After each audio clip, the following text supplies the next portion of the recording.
सुप्रभात बच्चों, एक बार फिर से स्वागत है आप सभी का। आज हम रसखान के तीसरे और चौथे सवय का अध्ययन करेंगे। तीसरे सवय में दो गोपियों के आपसी संवाद का वर्णन है, जिसमें एक गोपी दूसरी गोपी से कृष्ण का स्वांग करने के लिए अर्थात कृष्ण का रूप धारण करने के लिए कहती है कि जैसे कृष्ण रूप धारण करते हैं, जैसे वो मोर के पंख धारण करते हैं, गुंज की माला धारण करते हैं, ठीक उसी प्रकार हे सखी तुम भी अपना रूप धारण करो।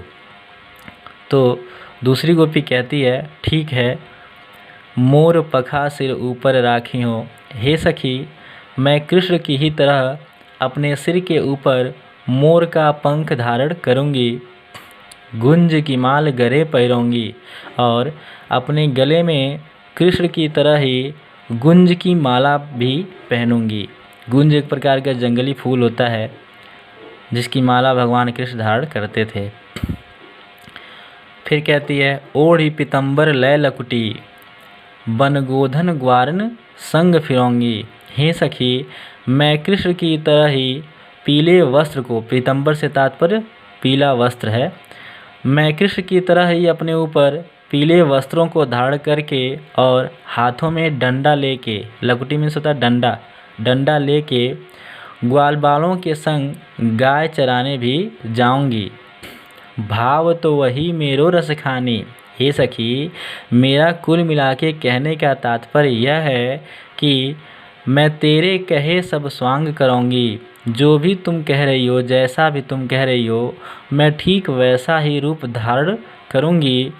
परंतु या मुरली मुरलीधर की, वो जो मुरलीधर की मुरली है, जो बांसुरी है, जिसको वो अपने होठों पर अधरान धरी, अधर मीन्स होता है होठ, जिसको वो अपने होठों पर धारण किए रहते हैं, अधरान धरूंगी, उसको कभी भी मैं अपने होठों पर धारण नहीं करूंगी। ये इस तीसरे सवय का अर्थ है।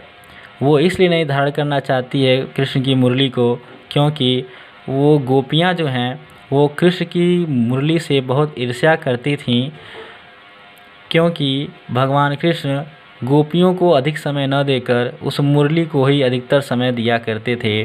ज़्यादातर समय वो बंसी बजाने में ही बिताया करते थे, इसीलिए गोपियाँ उस मुरली से बहुत ईर्ष्या करती थीं। इसलिए वो गोपी कह रही है कि मैं कृष्ण की मुरली को अपने होठों पर कभी भी धारण नहीं करूँगी।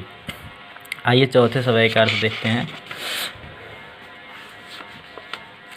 चौथे सवय में यहाँ भी दो गोपियों के बीच संवाद का वर्णन है।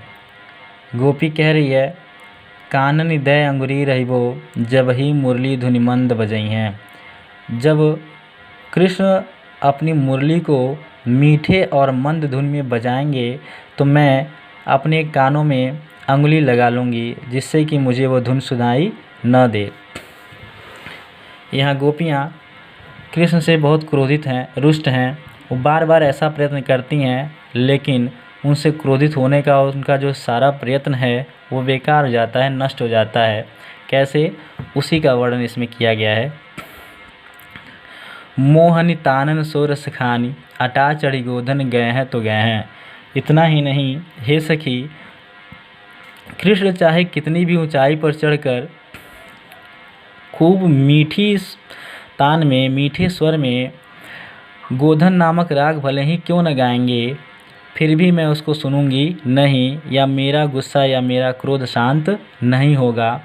टेर कहो सिगरे ब्रज लोगनी, इतना ही नहीं, हे ब्रज के सभी लोगों, मैं टेर कहो माने ज़ोर ज़ोर से चिल्ला चिल्ला के कहती हूँ, काल ही को कितनों समझई हैं, कि कल को मुझे कृष्ण कितना भी क्यों न समझाएं, लेकिन मेरी नाराज़गी उनके प्रति शांत नहीं होगी। परंतु माए रिवा मुख की मुस्कान, संहारी न जय हैं न जय हैं न जय हैं। अगर कृष्ण का मुस्कुराता हुआ चेहरा मेरे आँखों के सामने आ जाएगा तो मैं माता की सौगंध खा के कहती हूँ कि मेरी जो मुस्कुराहट है वो संभाले नहीं संभलेगी। अर्थात कृष्ण की मुस्कुराहट को देख के मेरा जो गुस्सा है वह सब गायब हो जाएगा। यही इस चौथे सवय का अर्थ है। धन्यवाद आप सभी को।